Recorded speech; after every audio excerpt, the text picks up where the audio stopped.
자, 그래서 이제 본격적으로 한번 얘기를 나눠보도록 하겠습니다. 일단은 주말인데도 불구하고 진짜 따끈따끈한 소식들, 사실 따끈한 소식보다는 오? 할 만한 소식들이 지금 있죠. 특히나 이제 그 중에 하나가 그 거래소 해킹 당했다는 소식이 있었고, 아마 언론에 보도된 거 봐서는 아마 사실로 보이죠. 사실 그게 그 거래소라고 할 것도 없어요. 지금 상황은 확실하기 때문에. 잠깐 기사 내용 보고 제가 설명을 드릴게요. 그러니까 이게 해킹 당할 때마다 이제 사람들이 좀 약간 오해하는 부분들. 그러니까 그 거래소가 해킹 당했는데 거래소가 어떤 입장 표명을 할 거 아니에요. 지금 오늘날 같은 경우는 지금 보시면 아시겠지만은 내부자 소행이다 이런 얘기를 하고 있습니다. 이건 지극히 빗썸의 입장이죠. 사실일 수도 있고 아닐 수도 있어요. 그죠? 그리고 지금 이 상황에서 이제 빗썸이 해킹 당한 이유로 그 신고를 하게 돼 있거든요. 예, 지금 아마 그 통신망법에 적용을 받고 있을 거예요. 아마 제가 알기로는. 그런데 그 법에 따라서 지금 키사 쪽에 신고를 했을 겁니다. 그래서 기사에도 나오지만 키사에서 조사를 들어갔고요. 그래서 이 지금 방금 말씀드린 게 기사 내용의 주요 맥락인데, 이제 사람들이 이 사건을 보면서 여러분들도 그렇고 저도 그렇고요. 각자 이제 판단을 할 거 아니에요. 얘네가 뭐 거짓말을 갖고 있고 뭘 숨기고 있네. 그렇기 때문에 이 일이 어떻게 앞으로 작용할 것 같다. 이런 이제 뭐 생각들을 해보게 되잖아요. 이 생각을 할 때 팩트를 말씀드릴게요. 그러니까 이런 거 확인할 때 전반적으로 거래소 운영할 때 지갑들이 어떤 식으로 운영이 되는지, 그리고 그 안에 디테일을 알면은 이 해킹 사고에 관련해서 만약에 거래소가 어떤 입장 표명을 했을 때 이게 거짓말일지 아닐지, 또는 거짓말의 가능성이 높을지 아니면 지질의 가능성이 높을지, 이런 것들을 판단하는 데 굉장히 많이 도움이 됩니다. 그래서 오늘은 그런 팩트 부분들을 좀 공유를 드릴 거예요. 그래서 그런 부분들을 참고하시기 바랍니다. 어서오세요, 세봉님. 자, 기사 내용 대충 보면은 여러분들도 이미 보셨을 거예요. 빗썸이 지금 자, 기사 내용에 따르면 30일 날 빗썸이 보도한 자료, 그러니까 배포한 보도 자료가 오늘 얘기한 거죠. 그러니까 바로 어제 29일 22시경, 어제 밤입니다. 비정상적 출금 행위가 발생했음을 인지했다라고 밝혔네요. 그리고 현재 입출금을 다 막아놓은 상태죠. 입금까지 막았는지 모르겠는데 출금을 막아놓은 상태로 알고 있습니다. 지금 현재는 뭐 풀어놨는지도 모르겠지만 적어도 몇 시간 전까지만 해도 출금은 확실히 막고 있는 걸로 알고 있어요. 그리고 도난당한 거는 300만 개 이오스. 그래서 경찰에 관계당국, 여기 키사도 껴있는 거죠. 신고하고 지금 사고 원인을 조사하고 있다. 그래서 기사에 따르면 빗썸은 외부 침입 흔적, 그러니까 외부자 해커들이 해킹한 게 아니라, 그런 흔적이 없기 때문에 해킹한 게 아니라 내부자 소행의 가능성에 더 무게를 두고 있다. 그리고 이번에 탈취된 코인은 빗썸 자체 자산. 그죠?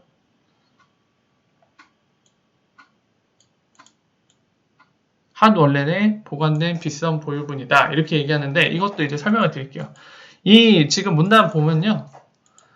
탈취당한 게 이제 빗썸의 자산이다. 그러니까 고객의 자산은 아니다. 고객의 자산은 이 내용에 따르면은, 그러니까 기사도 빗썸에 따르면, 빗썸의 얘기죠. 빗썸에 따르면 현 자산 전액은 회사 규정에 따라 콜드 월렛에 100% 보관하고 있다. 그래서 탈취된 이오스는 핫 월렛에 보관된 빗썸 보유분이라, 본인들 빗썸의 자산이 이제 탈취당한 거기 때문에 이 뒤에 후략으로 생략되어 있는 게 그 내용이죠.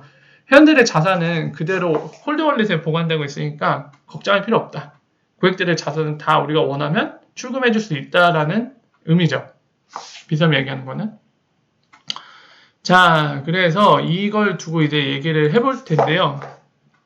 자, 일단은 첫 번째, 빗썸 해킹은 사실이다. 왜냐면 빗썸 본인들이 밝혔기 때문에 이건 사실입니다. 퍼드는 아니에요. 해킹 사건은 사실입니다. 사실이고, 그럼 우리 두 번째 확인해 볼 거는 이제 뭐 외부자의 소행인지 내부자의 소행인지는 크게 의미가 없을 것 같아요. 우리 입장에서. 왜냐면 내부자든 외부자든 해킹은 당한 건 당한 거예요. 그게 외부자인지 내부자인지에 따라서 우리한테 뭔가 입장이 달라지는 거 없어요. 물론 빗썸 입장에서는 달라질 게 있다지만 우리 입장에서 해킹 당한 그 자체가 중요한 거지, 외부 해커가 있던지 내부자가 돈을 빼돌렸던지 그건 상관없어요. 우리한테 중요한 거는, 물론 저는 빗썸에 자산이 없습니다만, 빗썸에 자산을 보유한 분들한테 중요한 거는 내 자산이 안전한가요? 그리고 두 번째 중요한 건 뭐죠? 너희 왜 자꾸 해킹당하냐? 왜 안전하게 안 돌아가? 그 포인트들이요. 1차적으로는 내 자산이 안전한지가 가장 중요하고, 두 번째는 너희 왜 이렇게 해킹당해? 해킹 지금 여러 차례죠? 빗썸 같은 경우는. 예, 다음에 또 당할 거야? 안전하긴 한 거야? 그 문제가 중요한 문제죠. 그래서 첫 번째, 그 부분을 다루겠습니다. 이 부분. 이 문단에 적혀있는 내용을 다루도록 하겠습니다. 자, 일단 빗썸 설명으로는 콜드월렛에 100% 보관하고 있고, 하드월렛에는 본인들 거를 갖고 있다고 얘기하면서 이제 회원들의 자산은 안전하다라고 얘기를 했습니다.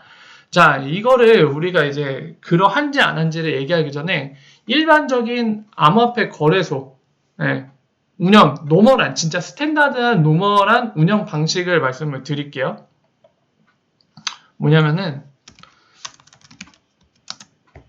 가장 안전하고도 스탠다드한 거, 그거를 리프사의 문서를 통해서 좀 말씀을 드릴게요. 여기에 어떤 거를 볼까요? 게이트웨이 되는 거를 봐야겠네요. 자, 볼까요? 거기에 나와 있을 거예요.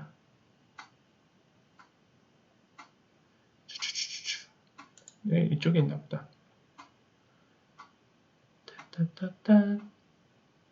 리프사의 공식 문서를 통해서 제가 설명을 드릴게요. 아무래도 좋기 때문에. 여기 있죠. 비컴 게이트웨이.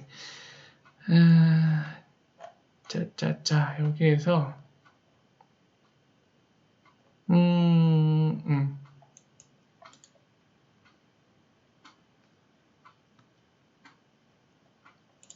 자, 요렇게 보시면 돼요. 이 설명 부분 보시면 되는데, 지금 영어 써 있어서 이걸 왜 꺼냈냐, 힘들다라고 하신 분 있는데 걱정하지 마세요. 제가 설명을 드릴 겁니다.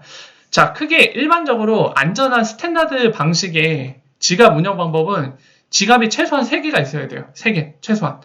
첫 번째, 콜드월렛. 여러분들도 많이 들어보셨죠? 기사 보시면. 네, 콜드월렛. 우리나라만 직역하면 되게 웃기죠? 차가운 지갑. 네, 그러니까 직역을 하면 안 돼요. 뭔가 좀 이상해요, 느낌이. 그리고 두 번째는 하덜렛. 네. 뜨거운 지갑. 그리고 세 번째는 웜월렛. 따뜻한 월렛. 원래는 이 세 가지를 나눠서 운영하는 게 스탠다드예요. 보면은 코드월렛은 뭐냐면 쉽게 얘기해서 제한 사항이 많이 들어간 거예요. 첫 번째, 아무 주소로나 출금이 안 돼요.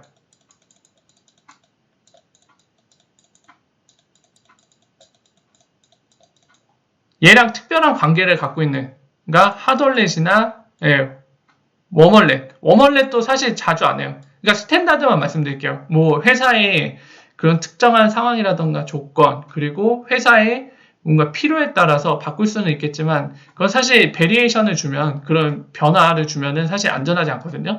가장 스탠다드하고 가장 안전한 거는 핫 월렛으로만 물량을 옮길 수 있어야 됩니다. 그리고 콜드 월렛의 비번은 컴퓨터나 이런데 DB에 저장하는 게 아니라 별도의 장치. 여러분들 알고 있는 나노S 쓰시는 분들 많죠? 네, 이런 식의 콜드 월렛. 이거 설명한 김에 이제 이런 우리 하드웨어의 지갑이라고 부르는 이 콜드 월렛도 제가 설명을 곁들여서 설명드릴게요. 뭐냐면요, 이런 특수 장치에 저장하는 건데 여기에 패스워드가 있는 거예요. 패스워드가 있고 뭐 되게 막 숫자와 문자, 뭐 XXX 굉장히 길게 된 거, 그 막 외울 수 없는 패스워드 있잖아요. 그거를 여기에다 저장하는 거예요. 그러면 뭐죠, 여러분들? 기본적으로 이 USB, 나노스 같은 거 USB 형태잖아요.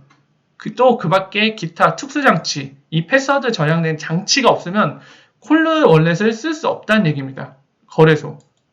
그리고 우리 개인이 하드웨어 월렛 지갑, 이 나노스 같은 콜드 월렛을 이제 사서 여기에 보관하게 되면 실제 XRP가 여기 들어가는 게 아니라요. XRP는 블록체인의 특정 주소에 있는 거예요. 여러분의 주소, 지갑 주소에 있는 건데 그 지갑을 쓸 수 있는 패스워드를 이 장치 안에 넣어놓는 겁니다. 컴퓨터나 이런 데 넣어놓지 않고. 이게 뭐냐면 이 장치가 없으면 또는 이 장치 안에 있는 패스워드를 해킹해내지 않으면 그 지갑을 쓸 수가 없는 거죠. 거래소 입장에선 이 콜드 월렛이라고 부르는 이 지갑을 쓸 수 없는 거고요. 그죠? 근데 이거를 깔 때 이 패스워드 길고 외우기도 복잡하지만 사실 이거 외울 수 있을지라도 외우면 안 되는 게 생각해 보세요. 지금 같은 경우 만약에 내부자의 소행이라고 했을 때 특정 거래소에서 일하던 직원, 이 콜드월렛 관련해서 일하던 직원이 이거를 업무상으로 알 수밖에 없다고 칩시다. 이 패스워드를 알아요. 업무상 쓰려고 콜드월렛을 운영해야 되니까. 만약에 필요에 따라서 핫월렛으로 뭔가 이제 고객이 많은 물량을 출금하겠다고 요청하면은 핫월렛에 있는 물량이 부족하면 옮겨줘야 되잖아요. 콜드월렛에 있는 많은 물량 중에 일부를 떼서 핫월렛에 주고 그걸 또 출금을 해줘야지 물량 감당이 되잖아요. 그러면 이 패스워드를 쓸 수밖에 없죠. 근데 이거를 그대로 쓰면은 뭐가 문제냐면 그 직원이 불가피하게 알 수밖에 없는 거예요. 업무상. 그죠? 근데 그 직원이 퇴직하면 어떻게 할 거예요? 난감하죠. 그러니까 이런 의미에서도 이런 방식을 쓰는 겁니다. 그래서 이 특수장치가 있어야지만 지갑을 쓸 수 있는 동시에 이 패스워드를 그냥 쓰는 게 아니라 이 하드웨어 월렛을 꽂으면 이제 패스워드를 물어보는 거죠. 어떤 패스워드? 별도로 설정해 놓은 거. 제 2차 패스워드. 2차라기보다는 별도 패스워드라고 보면 돼요. 그 토스트 월렛을 쓰신 분 아시겠지만 패스프레이즈라는 게 따로 비번이 있죠. 이거를 외워서 쓰는 게 아니라 그걸 쓸 때도. 그러니까 요거를 입력하면은 이거를 몰라도 이 비번을 아는 사람은 이거를 모르는 상태에서 이 비번을 아는 것처럼 행동할 수가 있는 거예요. 그럼 뭐죠? 요거는 바꿀 수가 없어요. 요건 바꿀 수 없는데 이런 방식을 쓰면은 요 패스워드는 계속 바꿀 수 있습니다. 그러니까 만약에 이거 일하던 A란 직원이 퇴직을 했어요. 이 패스워드 통해서 했는데 그럼 요거는 알고 있잖아요. 그럼 바꿔버리는 거죠. 이거를 다른 패스워드 뭐 AA로 바꾸는 거죠. 그럼 퇴직한 직원이 모르잖아요. 그죠? 모를 수밖에 없습니다. 콜드월렛을 이렇게 관리하기 때문에. 그죠? 자, 이런 방식을 취하는 거예요. 자, 그래서 콜드월렛은 이런 방식으로 운영을 하고 대부분의 이제 뭐 사용되지 않아도 돼. 막 움직이지 않아도 될 물량들은 다 여기다 보관하겠죠. 가장 안전하기 때문에. 그죠? 그리고 핫월렛은 실제 운영할 때 쓰는 지갑이라고 보시면 돼요.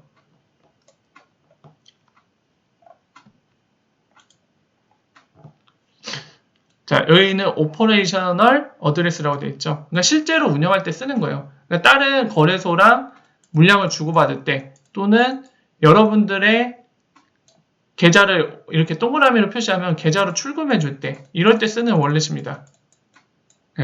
말 그대로 진짜 뭔가 운영할 때 쓰는 거죠. 출금, 입금 이런 거 받고 입금 받고 출금해주고 이런 식으로 쓰는 거 여러분들 아시는 핫월렛. 그죠?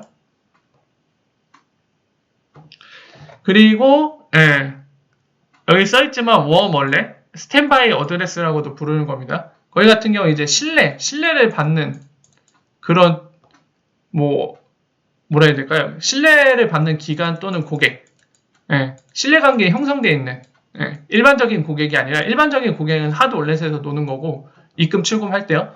신뢰를 갖는 기관이나 고객들은 이런 식으로 웜월렛 같은 데를 통해서 그 지갑을 통해서 운영을 합니다.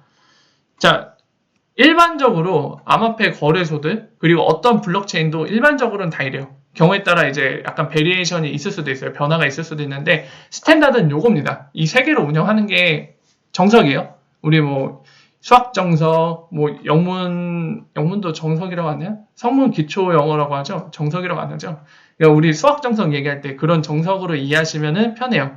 자, 그래서 간단히 우리 나노이스 같은 그 하드웨어 월렛, 콜드 월렛 그 작동 방식이나 이런 것도 함께 살펴봤습니다. 그리고 암호화폐 거래소가 전반적으로 어떤 식으로 운영한 게 스탠다드고 정석이고 표준인지를 봤어요. 자, 그러면 이제 빗썸으로 넘어가서 다시 보죠. 자, 이 맥락을 한번 보고 우리가 이제 운영 방법을 대충 알았으니까 자, 이 얘기를 판단해 봅시다. 이번에 탈취된 코인은 빗썸 자체 자산으로 알려졌다. 그러니까 고객 자산은 아니다. 그 근거가 뒤에 나오죠. 빗썸에 따르면 물론 빗썸의 입장입니다. 회원 자산 전액은 회사 규정에 따라 콜드월렛에 100% 보관하고 있다. 콜드월렛. 그러니까 고객들이 총 뭐 예를 들어서 XRP로 예를 들게요. 그냥 XRP 고객들이 총 입금한 게 10만 개. 그러니까 본인들 빗썸에 있는 고객들의 XRP 총 보유량, 고객들의 총 보유량 합치면 10만 개다. 그러니까 만약에 10만 개라고 하면 그 10만 개는 콜드월렛에 다 보관되어 있다는 거예요. 막 USB나 특수장치, 요것과 플러스 패스프레이즈를 알아야만 쓸 수 있는 지갑. 그리고 아무 주소로나 출금이 안 되는 그 지갑. 예, 그 지갑에 바로 고객들의 총 자산이 들어가 있다. 예, 근거가 그 얘기입니다. 물론 빗썸의 입장이에요. 그래서 지금 기사 같은 경우 이오스가 탈취됐다고 하는데 탈취된 이오스는 핫 월렛에 보관된 빗썸의 자산이다라고 얘기를 하고 있습니다. 자, 이 기사에는 안 나와 있는데요. 다른 기사 잠깐 볼게요. 탈취량을 좀 봐야 되는데, 네, 300만 개라고 돼 있죠. 300만 개. 자, 총이 아마 5천만 개. 자, 여기 총 개수가 나와 있네요. 빗썸이 보유한 이오스 5,300만 개인데 그 중에 300만 개가 탈취됐대요. 자, 이거는 어떨까요? 일단 양을 생각해 볼까요, 저희가? 5,300만 개 중에 300만 개면 10분의 1도 안 됩니다. 10분의 1도 안 돼요. 자가의 10분의 1보다. 그죠? 양이 적죠. 상대적으로. 총 개수 대비는 양이 적어요. 해킹한 거 치고는 정말 양이 적은 거예요. 더 많이 빼가도 되는데. 여러분, 이 양 해킹할 거면 여러분들이라면 어떻게 하겠습니까? 가능하면 최대한 많이 빼가겠죠. 이 양 해킹할 거면. 어차피 적게 빼거나 많이 빼거나 잡히면은, 네, 깜빵행입니다. 그죠? 똑같아요. 여러분들 해커라고 생각해보세요. 이 양 빼갈 거면 최대한 많이 빼가겠죠. 안 그렇나요? 그죠? 거기에서 약간 의문을 가질 수 있어요. 그러니까 그런 맥락에서는 얘네가 말하는 게 맞을 수도 있는 거죠. 가능성상. 그러니까 나머지 5천만 개는 콜드월렛에 다 보관되고 있고 아까 말씀드린 것처럼 스탠다드하게 표준으로 운영하는 형태가 특수한 장치 플러스 그러니까 보유를 하고 있는 무언가가 필요하고 네, 이거를 쓰려면 플러스 패스프레이즈라는 어떻게 보면은 원타임 패스워드나 다름없거든요. 이 두 가지를 갖고 있어야만 콜드월렛을 쓸 수 있기 때문에 이런 식으로 표준으로 운영하는 게 암호화폐 거래소의 표준이기 때문에 빗썸도 만약 이랬다면 여기에서 보는 것처럼 콜드월렛은 만약에 내부자 소행이라고 하면 절대 쓸 수가 없었겠죠. 그리고 외부 해커라고 할지라도 당연히 못 쓰겠죠. 이 방식을 도입했으면. 외부 해커가 요거는 알아낼 수도 있어요. 요거는. 근데 요게 없잖아요. 요게 없잖아요. 요게 없으면 그냥 말짱 도루묵이죠. 물론 정말 특수한 경우는 있습니다. 그 해당 직원이 이게 만약 USB라고 봅시다. 직원이 컴퓨터에다 저거 꽂고 있어요. 꽂고 있는데 그 컴퓨터를 해킹했어요. 해커가. 그럼 그 순간에는 요거를 알아낸다면 예, 원격에서 할 수도 있겠죠. 근데 바보가 아닌 이상 저라면 그 PC는 네트워크에 연결 안 해놨을 것 같아요. 저라면. 또는 어떻게 이렇게 좀 접점 포인트를 줄여놨을 것 같아요. 접점을 최대한 줄이면은 해킹하기가 정말 쉽지 않습니다. 네이버가 실제로 그거거든요. 베리어가 굉장히 두꺼워요. 그러니까 방어벽이 약간 여러분들한테 체감되게 직관적으로 말씀드리면은 다음은 해킹 당한 적 있죠. 그죠? 정보가 털린 적 있잖아요. 예전에 다음 해킹 검색하면 나옵니다. 근데 네이버는 아직 없어요. 왜 그러냐면 베리어가 되게 두꺼워요. 방어벽이. 여러분들 그 비유 아시나요? 비유?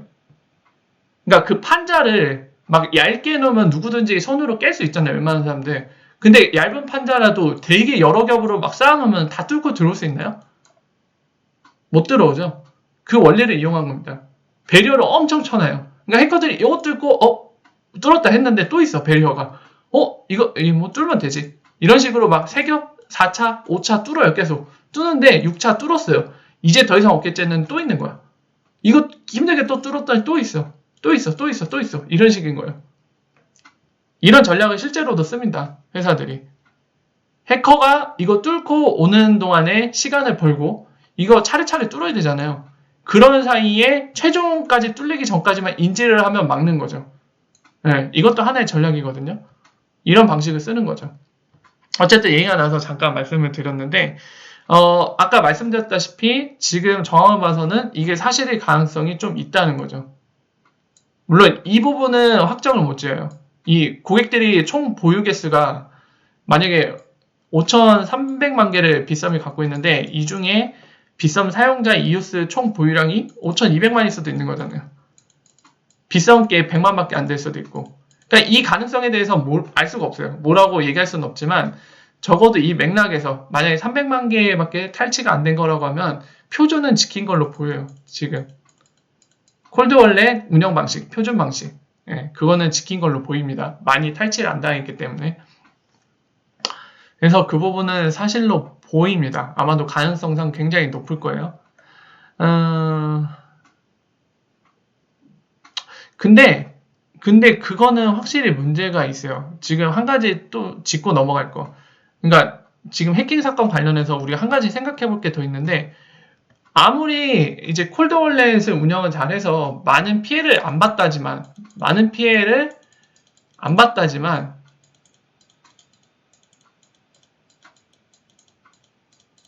안 받았지만 도대체 왜 자꾸 지금 몇 번째죠? 빗썸 한 4, 5번째 아닌가요? 정확하진 않지만 이거 문제가 있는 거예요. 여러분들 잘 생각해보세요. 내부자의 소행이 맞다고 가정을 합시다. 빗썸이 말한 대로. 그리고 내부자의 소행이라고 지금 판단하고 있고, 빗썸의 판단은 현재 직원이 아니라 퇴사한 직원이 앙심을 품고 했다고 지금 예상하고 있잖아요. 그죠? 왜?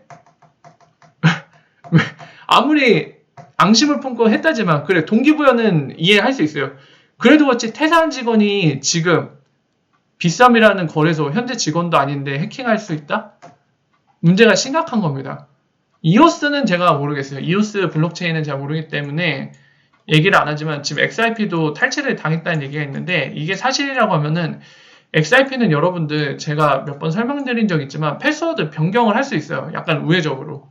뭐죠? 제가 설명드린 거? 마스터키라는 개념이 있고 레귤러 키라는 개념이 있어요. 레귤러 키. 두 가지 키를 갖고 있습니다. XRP 블록체인은. 근데 마스터키는 변경 불가. 이건 절대 변경 못해요. 할 수가 없어. 근데 다만 어떤 선택사항이 있냐면 이 마스터키라는 비밀번호를 안 쓸 수 있어요. 비활성화 시킬 수 있어요. 그리고 대신에 레귤러 키라는 걸 활성화시킬 수 있는데 이게 변경이 가능해요. 그리고 이거를 2개 이상 키로 쓸 수 있습니다. 그게 제가 여러 번 설명드린 바로 멀티사인이라는 기능이에요. 키를 8개를 적용하면은 그 8개의 키를 알아야만 이 계정을 쓸 수 있거든요. 자, 그럼 봅시다. 아까 그 변명이 유효한가요? 빗썸의 변명이? 내부자의 소행이라고 가정하면, 퇴사한 직원의 소행이라고 가정하면 그 사람 퇴사했어요. 그 이후에 이거 바꾸면 되잖아요. XRP는.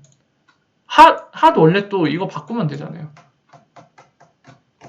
변명이 안 먹히는 얘기입니다. 저거는 빗썸의 과실이에요. 100% 과실이에요. 만약에 XRP를 탈취당했다. 그럼 이런 맥락에서 패스워드를 변경할 수 있는데도 안 바꾼 거거든요. 만약에 변경을 안 해서 퇴사한 직원이 패스워드를 기억해 놓은 게 있기 때문에 탈취를 당한 거라면 이건 빗썸 책임이에요. 빗썸이 책임을 져야 되는 부분입니다. 뭐 나중에 가서 고객들한테 뭐 이거는 불가피한 사고였습니다. 이런 판단이 나오면은 그건 좀 말이 안 돼요. 그러니까 더 정확히 얘기하면은 패스워드를 변경할 수 있어요. 이건 분명하게도 할 수 있어요. 이거는 누구도 부인 못해요. 이건 팩트이기 때문에. 네. 그러니까 정확히 얘기할게요. 뭐 책임 여부는 사실 제가 말할 게 아니라 법원에서 가르겠지만 팩트를 말씀드리면은 패스워드가 변경이 분명히 가능합니다. 만약에 내부자, 전 직원이었던 사람이 패스워드 기억해서 탈취한 거라면 적어도 팩트는 빗썸은 예방을 할 수 있었어요. 그거는 팩트예요. 법원도 부인 못해요. 예방을 할 수 있었습니다. 이거 변경 가능하니까 XRP는. 이거는 부인할 수 없는 팩트입니다. 적어도 예방은 할 수 있었다. 자, 이게 포인트죠. 그래서 이제 두 번째로 이어서 말씀드리면 아까 방금 얘기했듯이 빗썸은 왜 자꾸 해킹을 당하는가? 그렇기 때문에 앞으로 빗썸이 안전하다고 봐도 되냐? 이거는 상당히 어려운 문제긴 합니다. 이 부분은 굉장히 어려운 문제인데 일단은 이번 사고 조사 결과가 나와봐야 될 것 같아요. 기사에서 아마 조사를 끝내고 입장 표명을 할 텐데 그 결과를 보고 말씀드리는 게 더 정확합니다만 방금 말씀드린 부분 있잖아요. 몇 가지 이제 사항 설정이 필요합니다만 그 내부자의 소행이 맞고 빗썸이 얘기한 대로 그 내부자는 퇴사한 직원이었다. 그리고 그 직원은 앙심을 품고 있었고 핫 월렛 비번을 알고 있었다. 그래서 그 직원이 탈취한 거다. 라고 한다면, 그게 사실이라고 한다면 방금 말씀드린 것처럼 적어도 빗썸은 예방이 가능했습니다. 왜냐? 패스워드 변경이 가능했으니까. 레귤러 키 방식에 의해서. 그래서 만약에 이게 조사 결과 빗썸이 얘기한 것도 사실이고 지금 설정이 사실이었다. 그러면은 변명의 여지가 없어요. 저 같으면 안 씁니다. 믿을 수가 없어요. 믿을 수가 없고 여러분들 보면은 업빗이랑 비교를 하자면은 업빗은 멀티 사인을 해놨다고 얘기를 하고 있습니다, 항상. 예. 그걸 XRP를 두고 멀티 사인 했다고 얘기하는 건지는 모르겠는데 업비트 같은 경우 일단은 멀티 사인을 해놓는다고 얘기를 해요. 예. 그러니까 키를 2개 이상 알아야 된다는 얘기죠. 그리고 멀티 사인을 XRP에 만약에 업빗이 직접 XRP 언급은 안 했지만 실제로 업빗이 멀티 사인 했다는 의미가 XRP도 멀티 사인을 했다. 본인들이 운영하는 지갑을. 그러면은 그게 훨씬 안전합니다. 멀티 사인 한 데가. 패스워드도 변경한다는 의미고 그리고 키를 단순히 하나만 아는 것만으로 못 쓴다는 얘기예요. 키를 여러 개 알아야 된다는 얘기예요. 그럼 아까 그 전략이 유효한 겁니다. 그런 데는. 그러니까 방어망이 여러 배인 거죠. 만약에 멀티 사인을 6개 쳐놨다. 그러면은 장벽이 6개 있는 거예요. 해커한테는. 이 6개를 다 뚫지 않으면 쓸 수가 없는 거예요. 해킹을 못하는 거예요. 이 과정 중에 하나하나씩 해킹하고 있는데 만약에 한 5개째 해킹했는데 인지를 한다. 거래소가. 그러면 이거 바로 싹 없애버리면 돼요. 이 키 다 디세이블 시키고 새로 바꿔버리면 돼요. 키를. 그러면 결국 해커는 탈취를 못하겠죠. 이런 방어벽이 되는 겁니다. 마치 아까 비유한 그 판자, 얇은 판자라고 할지라도 그게 20겹, 30겹 되면은 격파를 다 시킬 수 없어요. 그런 원리죠. 자, 그래서 빗썸이 결론적으로 말씀드리면 빗썸이 앞으로 안전할까? 이 부분은 상당히 어렵다. 왜냐하면 빗썸이 변할 수도 있고 아직 조사 결과가 확실하게 안 나왔기 때문이죠. 근데 만약에 아까 제가 몇 가지 언급한 게 조사 결과 사실로 밝혀진다면은 좀 신뢰하기 좀 어려울 것 같아요. 제 생각에는. 네, 그래서 이번 해킹 사건은 이 정도로 정리를 할 수 있을 것 같습니다. 이거 좀 그래요. 일단 첫 번째로 이제 뭐 해킹 사건에 대한 약간 개인적인 생각 몇 가지 얘기하면은 시기가 좋지는 않은 것 같아요. 이거를 만약에 정부기관이 좋은 쪽으로 활용해 준다면은 예, 괜찮을 것 같은데 약간 걱정이 되는 게 뭐냐면 안 좋은 쪽으로 이 사건을 정리할까봐 그게 우려가 됩니다. 예를 들면은 뭐 암호화폐 거래소 다 투기고 봐라 해킹 사건 많이 나고 되게 예, 안전하지 않은 자산 이거는 해서는 안 되는 것 또 이런 식으로 몰아가면은 그게 제일 최악이거든요. 그래서 그 부분이 살짝 우려가 되는데 부디 이거를 그러니까 그런 식으로 여론몰이 하지 말고요. 제발 이 사건을 통해서 정부가 잡거래소들까지 싹 정리 좀 해줬으면 좋겠어요. 사실 이런 사건이 났기 때문에 국민들을 위한다고 하면은 이렇게 암호화폐 거래소 쓰다가 국민들이 재산 피해를 보는데 이거 안 되겠다. 뭔가 우리 법에 맞지 않고 법을 준수하지 않고 안전하지 않아 보이는 거래소들은 다 폐쇄시키고 사기치는 거래소는 뭐 말할 것도 없죠. 당연히 다 징역사를 보내야 되죠. 법에 처단을 해줘야 되죠. 그러니까 그렇게 정리를 해주겠구나. 안전하게 쓸 수 있도록. 이게 올바른 방향이지 이걸 또 여론몰이를 하는 거는 제발 안 해줬으면 좋겠습니다. 약간 그 부분이 좀 우려되긴 하는데 제발 발전적인 방향으로 나갔으면 좋겠어요. 이게를 발판으로 삼아서 암호화폐 거래소 다 그 기사는 떴었잖아요. 점검 나가겠다고. 그러니까 그런 식으로 안전하게 좀 정부에서 나서서 시장을 정리를 해주면 좋겠어요. 그게 개인적으로 바라는 겁니다. 자, 잡거래소가 너무 많아요. 사기도 많이 치고 있잖아요. 고객들 자산 갖고. 그런데 그냥 놔두면 안 될 것 같아요. 아무리 봐도. 안전한지 아닌지 정부가 직접 점검하고 안전하지 않다면 철퇴를 내려야죠. 안전하다고 하면 인증을 해주고요. 정부가 직접. 이 거래소 우리가 점검해보니까 안전하다. 국민 여러분 쓰셔도 됩니다. 법을 잘 준수하고 있네요. 이게 맞는 거죠. 자, 그런 올바른 방향으로 정리되기를 바라면서 이 이슈는 여기까지 해서 정리를 드립니다.